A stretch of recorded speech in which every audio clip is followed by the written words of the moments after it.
Olá, turma, tudo bem com vocês? Estamos hoje para mais uma aula, falar um pouco sobre acidentes e doenças do trabalho, tá bom? A gente vai falar um pouco sobre os tipos de acidentes que ocorrem, quais são as causas, as inspeções de segurança que as empresas colocam para tentar prevenir isso e as campanhas que elas aderem para poder sempre estar fazendo a prevenção desses tipos de acidentes. Então, a gente vai ver um pouco sobre o conceito legal de o que é o acidente do trabalho. Falando de forma da legislação, acidente do trabalho é aquele que ocorre no exercício do trabalho a serviço da empresa, ou seja, todo colaborador assegurado pela CLT. Então, onde provoca lesão corporal, perturbação funcional que cause morte, perda, redução permanente ou temporária da capacidade do trabalho. Ou seja, todo colaborador que teve qualquer tipo de perturbação, qualquer tipo de lesão, que reduziu a sua capacidade de trabalho, ou pode ser até que veio a ocorrer a morte, ele é assegurado por lei, tá? De forma prevencionista falando, é basicamente a mesma coisa. São todas as ocorrências indesejáveis que interrompem o trabalho e causam o potencial de causar algum ferimento neste colaborador ou alguém que sofra algum tipo de perda à empresa ou ambos ao mesmo tempo, tá bom? Porque quando acontece um acidente, quem perde não é somente o trabalhador, a empresa ela também tem os custos com relação a isso, as perdas. Então, a gente vai falar um pouquinho dos tipos de acidente. A gente tem um dos tipos de acidente que é o acidente de trajeto. Na lei de 92, acidente de trajeto ele é dado como o seguinte: no percurso de sua residência para o trabalho ou deixe para aquele. Ou seja, todo acidente de trajeto caracterizado normal é aquele trabalhador que está indo de sua residência para o trabalho ou vice-versa, certo? Sem desvio de trajeto.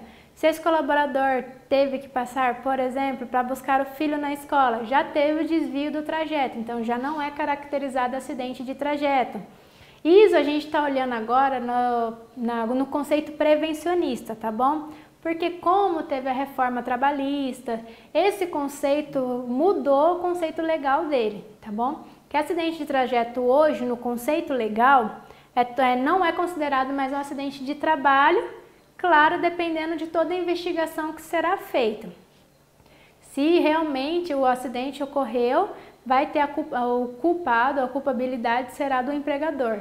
Vai ter toda a investigação a ser vista para ser caracterizado como acidente de trabalho.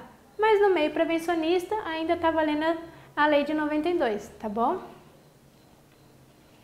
Então, quais são os meios para se caracterizar acidente de trajeto?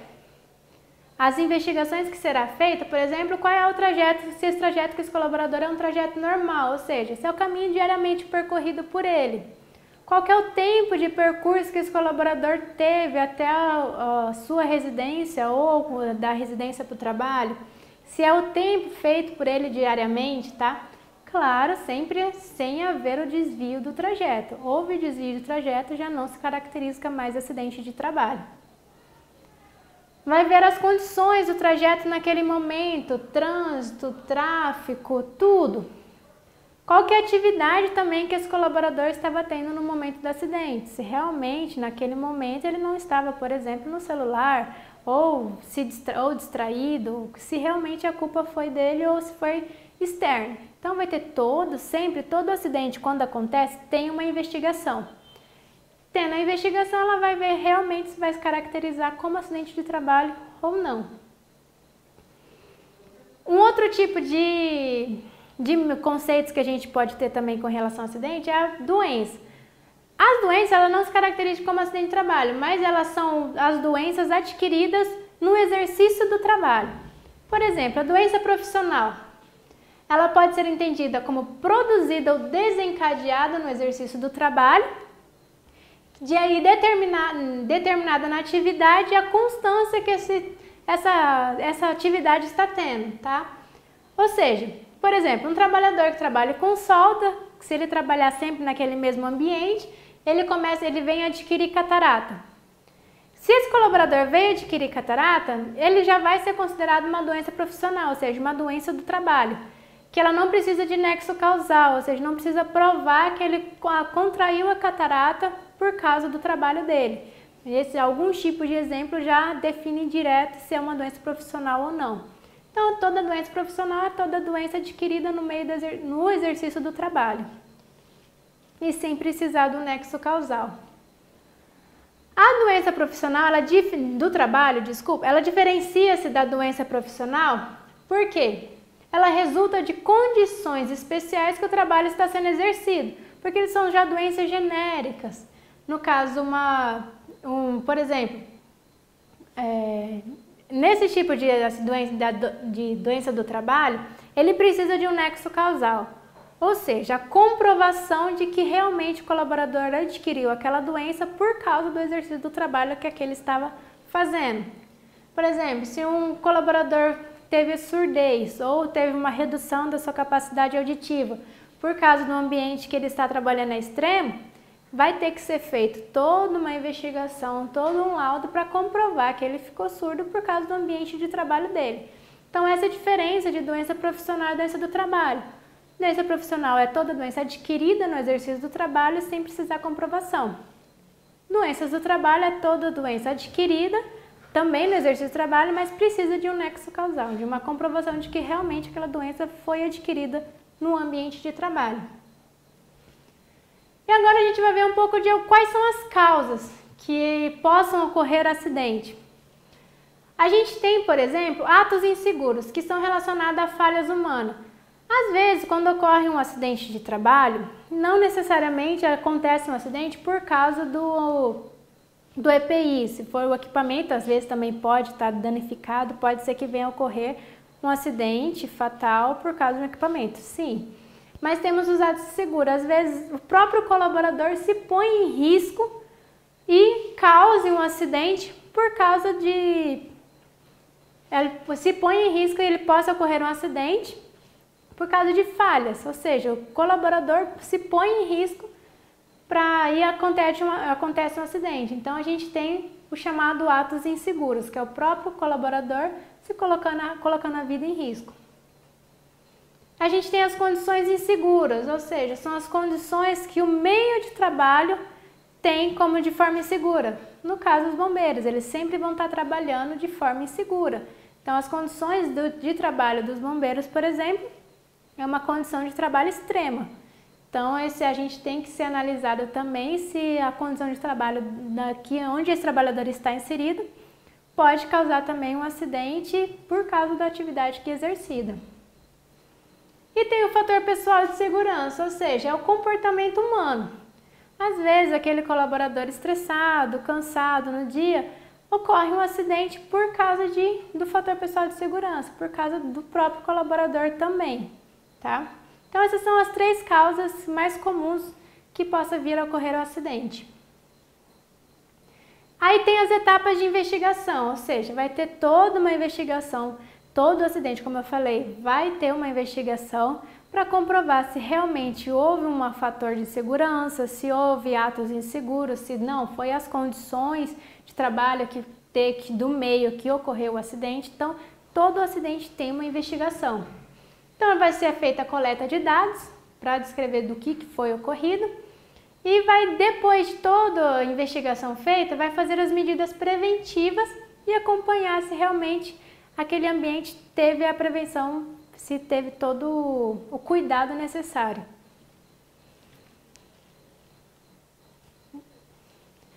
Aí, quando ocorre um acidente de trabalho, normalmente, é feita a comunicação de acidente do trabalho, que é a CAT. Ou seja, toda empresa, quando ocorre um acidente, ela tem que abrir a CAT para verificar para comunicar o que houve, porquê que houve o acidente. E se houve morte, é obrigatória a comunicação para a polícia também, tá? Primeiramente. Então, a empresa ela abre esse comunicado de todo tipo de acidente que ocorre dentro da empresa. E ela pode ser emitida ela pode ser emitida pela CIPA, por exemplo. Essa CAT também pode ser emitida pelo médico, se caso o próprio colaborador foi direto internado ou algo semelhante, mas ela tem que ser emitida pela empresa, tá? Caso a empresa não emita, um médico também pode fazer a emissão desse comunicado. Aí a gente agora vai ver um pouco de quais são as inspeções que essa empresa pode fazer para controlar os riscos dentro do seu ambiente de trabalho. Ou seja, a inspeção de segurança é a parte de controle de riscos para efetuar vistorias nas áreas de trabalho com o objetivo sempre de descobrir e corrigir e prevenir o acidente. Então, as inspeções estão ali para sempre estar fazendo a prevenção do acidente do trabalho e evitar o acidente. Então, ela sempre vai ser bem planejada, ela vai ser bem organizada, certo? E sempre está ali para fiscalizar e verificar se todas aquelas medidas estão sendo aplicadas pelos seus funcionários. A gente tem alguns tipos de inspeção, que é a inspeção geral, a inspeção parcial e a inspeção específica. A geral, como o próprio nome diz, é aquela inspeção realizada em todos os setores, ou seja, aquela inspeção realizada independente se houve acidente ou não. E ela pode ser feita pela CIPA também. A inspeção parcial é onde normalmente já ocorreu um acidente, então vai ser feita a inspeção parcial para tentar prevenir e que não ocorra novamente. A específica já não, a específica já vai naquele determinado local onde teve o acidente e vai fazer o controle dos riscos.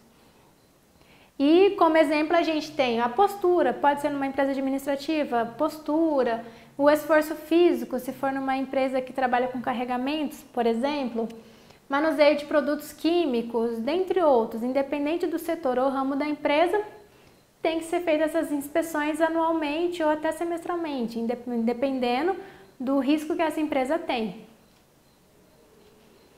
E quais são as etapas? A gente sempre tem que ter a observação do ambiente de trabalho, ao qual esse colaborador está inserido. Vai ser feita a coleta das informações, o registro dos dados. Vai ter apresentações em todas as reuniões da CIPA para ver se os meios de prevenção estão sendo aplicados.